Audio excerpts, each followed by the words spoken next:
जो बजट के बाद आज सूरत बनी है और जो वज़ीर ख़जाना साहब ने आज गुफ्तगू फरमाई है,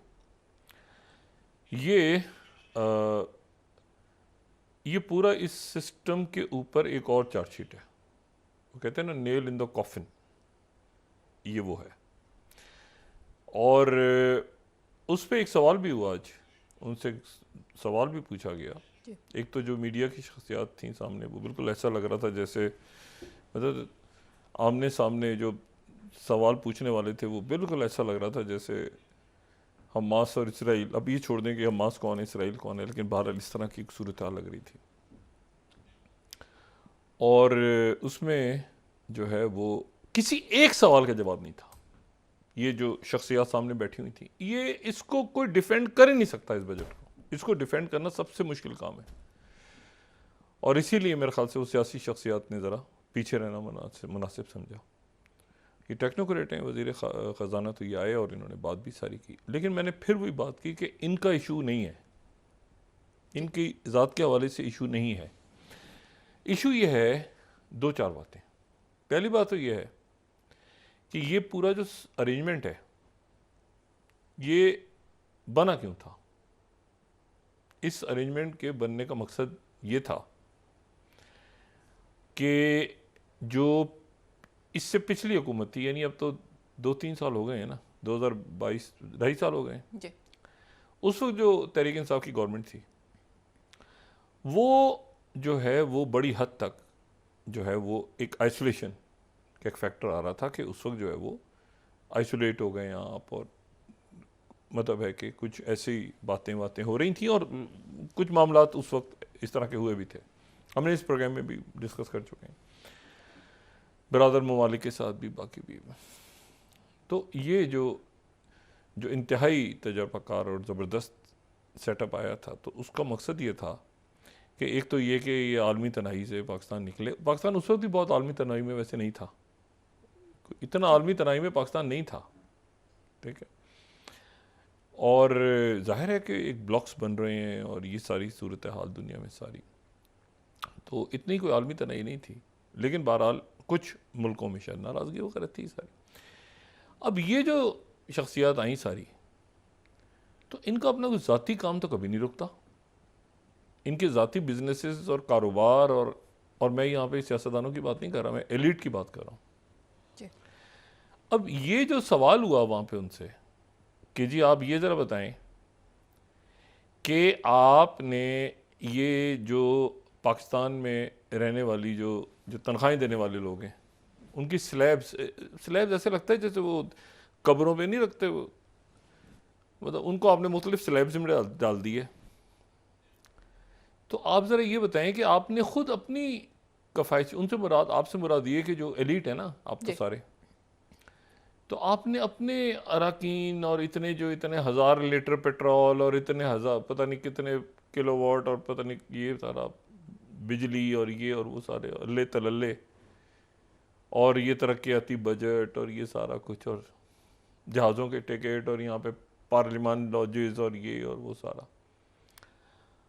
आपको पता है ये जो आते हैं जी, जो गालम गलूच होती है, इसके भी पैसे मिलते हैं इनको। ये इजलास में शिरकत के पैसे मिलते हैं, TADA, ये इजलास में शरीक होने के पैसे मिलते हैं।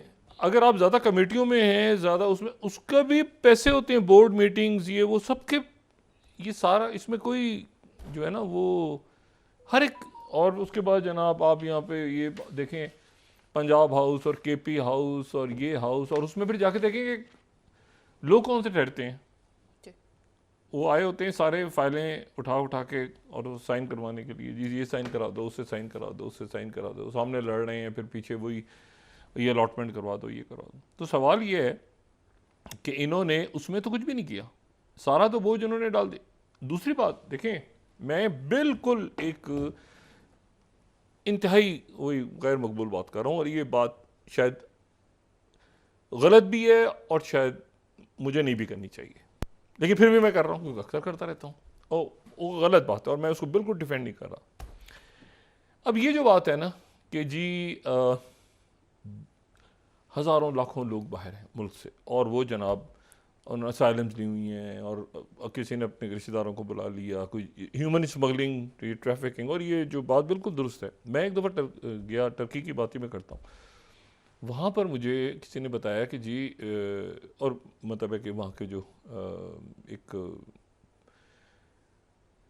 ज़िम्मेदार सफारत खाने के जो थे, उन्होंने कहा कि डॉक्टर साहब आप वापस जाएँ तो ज़रा ये किसी वक्त शो में डिस्कस कीजिएगा कि ये ह्यूमन स्मगलिंग का सिलसिला शुरू होता है, पता नहीं बांग्लादेश से, फिर इंडिया से पाकिस्तान, फिर उसमें लोग भरते जाते हैं, फिर बॉर्डर क्रॉस होता है, फिर ये होता है, फिर वो होता है, टर्की, और पहुँच के कश्तियों में पूरा हर जगह पर उनका एक जैसे स्टॉप होता है ना कि यहाँ से उसके हैंड ओवर करेंगे, उसके हैंड ओवर करेंगे। और फिर बहुत से लोगों की डेथ हो जाती है दौरान सफ़र, या उनको गार्ड्स मार देते हैं, ठीक है। और उसके बाद उनको वापस भेजने के कई मुल्कों के पास इतना पैसा भी नहीं होता उनके उसमें कि इतने लोगों को वापस भेजा जाए उनकी बॉडीज़ को, तो इधर ही दफना दिया जाता है। तो काइंडली इस इशू को रेस करें। और ये पुराना इशू है, ये कोई नया इशू नहीं है, पुराना। अच्छा, और इसको ये बहुत है, ह्यूमन स्मगलिंग भी, और ये पूरे एजेंट्स बैठे हैं पैसे। अब उनके रेट्स बढ़ेंगे, एक तो बात ये होगी, ठीक है। और उधर आगे एक राइट विंग वेव आई हुई है यूरोप के अंदर, वो यहाँ से वहाँ जाएंगे, वहाँ पकड़े जाएंगे, कोई डूब जाएंगे, कोई उनको डिपोर्ट कर दिया जाएगा। तो ये तो एक जो मैं बार बार कहता हूँ कि वहाँ जाके बहुत अपने आप को होता है ना, मैं बाहर जाएंगे, हम तो बाहर जाएंगे। वहाँ पर दुनिया में अगर आपके स्किल्स हैं, आपके पास कुछ करना है, वो उठा के जाएंगे और वहाँ जाके जो है वो दरख्तों से डॉलर तोड़ने शुरू कर देंगे। ऐसा कुछ नहीं होने जा रहा। लेकिन मैं जो बात कह रहा हूँ वो ये है कि चलें, वो तो बिल्कुल पाबंदी और ये सारा उनके ऊपर होना चाहिए, जो रूल्स हैं वो बिल्कुल रूल्स हैं। सवाल ये है कि जिन लोगों ने, अच्छा फिर उसमें एक और क्लास भी है ना, मिसाल के तौर पे जैसे मेहनत की लोगों ने बहुत, और वहाँ अपने आप समझें कि उन्होंने, बेशुमार लोग हैं, आप यूरोप में जाएं, अमेरिका में जाएं, आपको नज़र आता है कि जनाब ये इनकी फैमिली आई थी इतने साल पहले, या ख़ुद वो लोग आए थे, उन्होंने मेहनत की, यहाँ पे रेस्टोरेंट्स बनाए, या कोई गाड़ियों का काम शुरू किया, या कोई रियल इस्टेट, बहुत तरक्की की, बड़े आगे पहुँच गए, सेटल हो गए, सब कुछ। एक तीसरा तबका भी, और घर ले लिया अपने, एक तीसरा तबका भी, और वो तबका सबसे इंपॉर्टेंट है। ये जो है ना, अपने ये जो सारा चल रहा है ना तमाशा पार्लियामेंट के अंदर, और वो है जो अपनी जेबों में 12-12, 13-13 मुल्कों के पासपोर्ट लेके घूम रहे हैं। और इसलिए कि उन्होंने पिछले 10 साल उठा लें, 15 साल उठा लें, 20 साल उठा लें, उन्होंने यहाँ से चोरी चकारी करके पैसा बाहर ले गए, वहाँ जाके उन्होंने इन्वेस्ट किया।